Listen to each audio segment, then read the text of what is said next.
All right, gang. So the rules are done, and I wanted to shoot this video before I actually started playing. I moved the map out here on a different table with better lighting so that I could,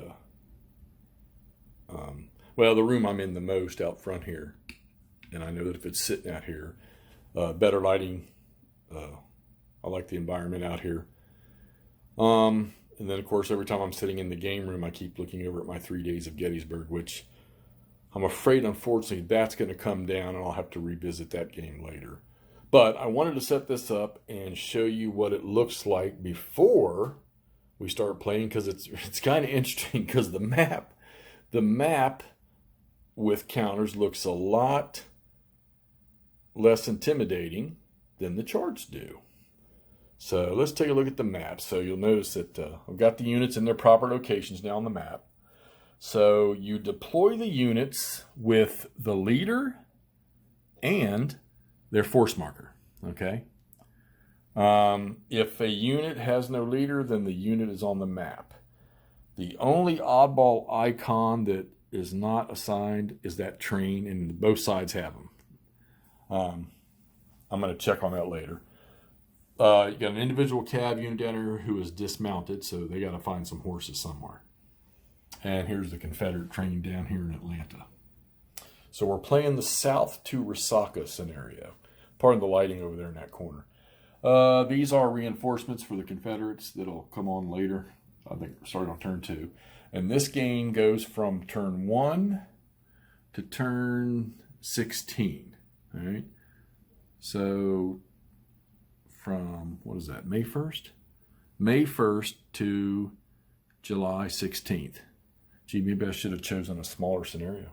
But I got a feeling it would have had a lot more troops on it. Okay, so it's called South to Resaca. So here's Sherman in Chattanooga. And he's got forces in Ringgold and Cleveland. And you see the rail line, which during the Civil War, this would have been your primary line of transportation. All right. And here is Resaca down here. And there's Johnston sitting right in the middle of the path with some detachments out to either side. Okay. Not much back here.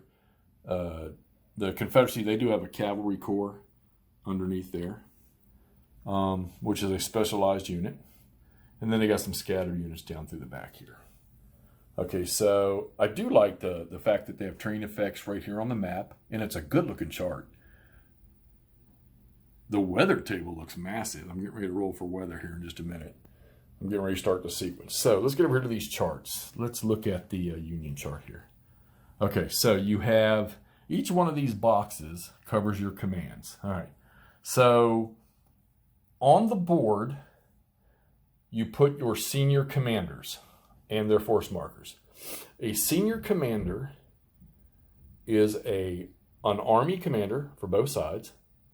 Army of the Tennessee, Army of the West, Army of the Ohio, and there's one more for the Union. And I think the Confederates is the Army of the Tennessee. Let's see. Yeah, Army of the Tennessee for them too. Okay, and of course Sherman's is the Army of the Tennessee. So senior commanders are Army commanders, corps commanders, and independent field commanders. So like this guy here, he would be an independent field commander. So you put the leader, oh, I've got to do something about that light. That's not going to work. Let's turn that off. Okay, there we go. All right, so the independent field commander, all right, corps commanders, and your superiors. All right. Or your senior commanders, Army commanders, okay? Those are the ones that go on the board. Individual units without commanders, they go on the board. A leader cannot be on the board unless he must have combat units with him. That's the only way he can be on the board. Or it's the only way he can be in play. If he doesn't have any units, he stays over here in the leader pool, okay? And they're there for your use when somebody gets killed or wounded or you need a replacement for some reason. Okay, so all right, we'll take a look at this one here. So this is force number 1. And force number 1 is, let's find him, probably up here somewhere. Nope, he's the one underneath Sherman. All right, so force number 1 is this guy here. And by the way, I got to find out if I got to have these commanders on their inactive sides or their active sides. So this is McPherson. He's force number 1. Now you see he's got 2 stars. That means he can have 1 division more than his rank. All right, so he's 2 stars, so he can have 3 subordinate leaders with totaling strength of a division underneath him. Now, it doesn't matter how many units they have. Of course, now the same applies to them. So there's a 2-star leader. He can't have more than 3 underneath him, okay? And I think they're brigades. No, these are divisions, okay, for the Union. But the Confederates are in brigades. So you got to remember that. All right, so a senior commander cannot have more subordinates underneath him than 1 more than the number of his rank, which is the number of stars.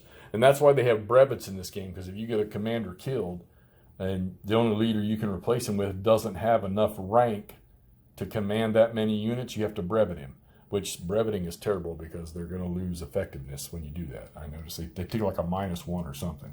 All right, so anyhow, so for McPherson, his units, his subordinate leaders, and their combat units go over here on his card under his block of number 1, his force block of number 1.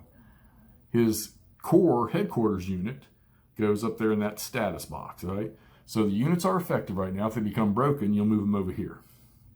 Also in the box, you got to track their ammo, their administrative points, and their guns. Okay, so the administrative points, only the overall commander can expend and use administrative points. So McPherson has, you see these 2 units right here, that first number 2 on both of those, that's their administrative rating. Well, McPherson has a 4. So he's got 4 administrative points to use. So if he detaches these guys out from his command to go do something, they will end up in one of these empty spots as an independent field command, and then they'll start using their own administrative points on the, unless McPherson applies his movement rating to them or something. All right, so, and it would cost him 1 of his administrative points, that of those 4 points there, to detach that guy. And then if he were to use his movement rating, because McPherson, I think, has a 4, now he's got a 3. All right, but you may have a case where, like Sherman, who has a 4 for movement rating, if this guy were in his command, he might want to use his 4 instead of this guy's 3. I know it's only 1 point, doesn't sound like much, but you use a chart to determine how far they can move or the actions they can take. All right, so also on this chart, you have the number of guns assigned to that command, all right, which this command has 4 guns. That's pretty good. He can, if he kicks out one of these guys, he can detach those guns to them too. But it costs points to do that. And believe me, it doesn't look like you have much. And admin points are not the only thing that some of these things cost. You have war effort points, and you have war orders that come from your government. All right, then you have supply or ammo supply points. At the start of the scenario, the Union gets 30 and the Confederates get 25. You divide them up as a player yourself. So what I did was I put 6 on all 5 of the commands that the Union has. All right, and those will be used for combat and stuff like that. Let's see. Let's go down over here. Oh yeah, you also have a morale rating. Let's find one. So the scenarios for this one say that all the commands start at 3. And these go up and down. You can never go below 0, and you can never go above 9, no matter what. There's no removing the morale marker. I mean, I guess, of course, the leader, if the unit gets completely taken off the map or eliminated or whatever, then, yeah, all that stuff will get removed. You also notice, too, that for Sherman, and I think one of the other commanders, yeah. Well, Sherman's actually down here. You see, Sherman, he's got that supply depot. He's got that pontoon. He's got an engineer brigade there and a detachment that are all part of his command. And it says that everything, supply units and everything, go over here on the chart.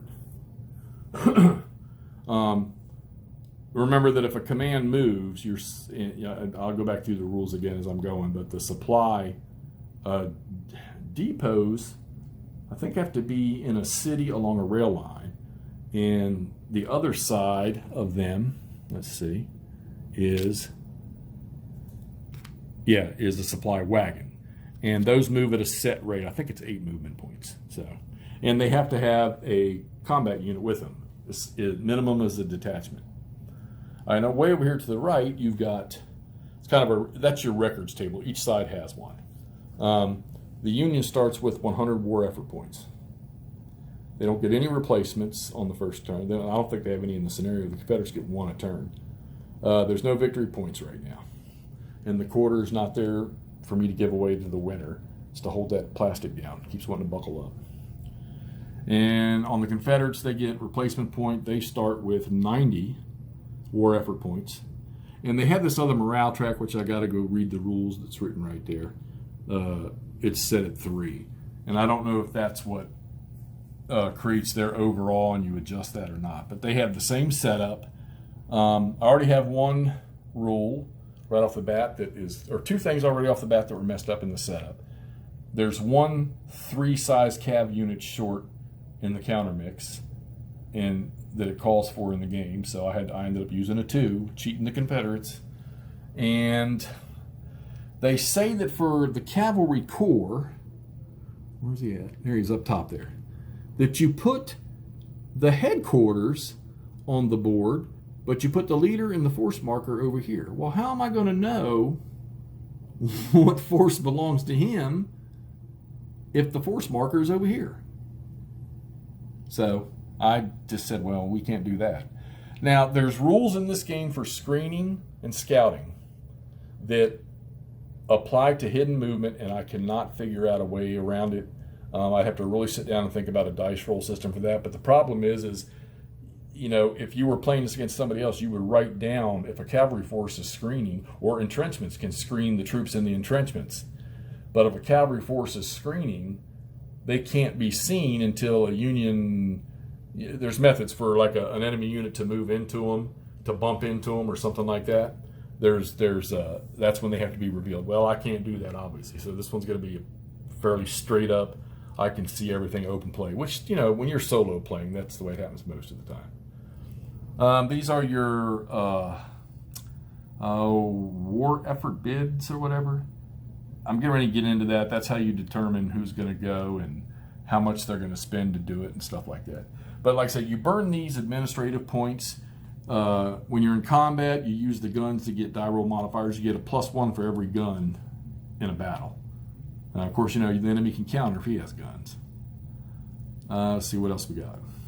I think that's pretty much it for the basics. So, okay, so I have read through all the rules. It's like 28 3/4 pages, and then the scenario, or about 27 and a half pages, then some little odds and end things about setting up the scenario, and then the scenarios start on like section 29 or something like that, page 29. So I'm getting ready to start. It's probably going to be slow through the first couple turns, and I'll try to keep you updated as I go. I'm not going to lie to you. It is a little intimidating, but the details of these rules have me super, super intrigued that this might be one of the most interesting, I guess you'd call it a strategic level game, maybe an operational level. You know, we know the objective was, in this environment, was Sherman to go from Chattanooga to Atlanta and just pretty much take and destroy Atlanta, or whatever he was going to do to it. All right, so we're going to start playing this slowly, and I'll try to keep you updated every couple of days on how this goes and what I'm learning as I play it. Look, I know there's a couple of you out there that wanted to watch this. Subscribe to this thing and hit the bell up there so you get notified when I post this stuff. I know there's some of y'all that are watching for it anyhow, but that'll be easier. That way you'll know when I post one. And if you're enjoying it, give me a thumbs up on this. Give me some incentive here to drive on with this, because I'm looking forward to playing this. And yeah, I'm going to play it regardless of what you thumbs up or not. But hey, that's like payment for me groggling through all these rules to try to figure this out. But like I said, I think the details of this game are going to shine through in the playthrough, and I'm looking forward to doing this. All right, well, we'll get back to you as soon as we progress a little farther in this game. Thanks for watching, gang. Talk to you soon.